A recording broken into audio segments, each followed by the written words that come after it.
YS Sharmila security 1+1 నుంచి 2+2. YS Sharmila భద్రత పెంపు. ఏపీ కాంగ్రెస్ అధ్యక్షురాలిగా బాధ్యతలు చేపట్టిన వైఎస్ షర్మిల రాష్ట్ర వ్యాప్తంగా పర్యటిస్తున్నారు.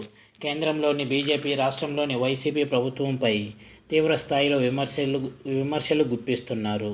ఇటీవలే తన భద్రత విషయంలో కూడా వైఎస్ఆర్సీపీ సర్కారును టార్గెట్ చేశారు వైఎస్ షర్మిల.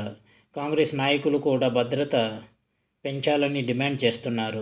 ఈ నేపథ్యంలో వైఎస్ షర్మిల భద్రతకు సంబంధించి కీలక నిర్ణయం తీసుకుంది ఏపీ పోలీస్ శాఖ.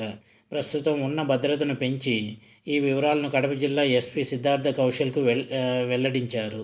వైఎస్ షర్మిల అభ్యర్థన మేరకు ప్రస్తుతం ఉన్న 1+1 భద్రతను 2+2గా మార్చినట్లు కడప జిల్లా ఎస్పీ సిద్ధార్థ కౌశల్ తెలిపారు. భద్రతా ప్రణాళిక స్కేల్ మేరకు భద్రత కల్పిస్తున్నామని పేర్కొన్నారు. రాష్ట్ర డీజీపీ ఉత్తర్వుల మేరకు చర్యలు చేపట్టామని వెల్లడించారు. ఎవరైనా వ్యక్తులకు ప్రాణహాని పొంచి ఉందని వారికి గన్మెన్లు కేటాయించమని ఇంటెలిజెన్స్ విభాగం వారు చెప్తే సిఫారసు సెక్యూరిటీ రివ్యూ కమిటీ నివేదిక మేరకు గన్మెన్లను కేటాయించడం జరుగుతుందన్నారు.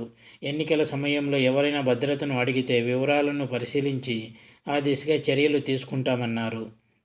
ఇటీవలే డీజీపీకి లేఖ. తన భద్రతకు సంబంధించి ఇటీవలే రాష్ట్ర డీజీపీ రాజేంద్రనాథ్ రెడ్డికి లేఖ రాశారు వైఎస్ షర్మిల. ప్రస్తుతం ఉన్న 1+1 భద్రతను 4+4కు పెంచాలని కోరారు. ఎస్కార్ట్ వెహికల్ను కేటాయించాలని విజ్ఞప్తి చేశారు. ఈ లేఖపై సానుకూలంగా స్పందించి తగిన భద్రతను కేటాయించాలని కోరారు.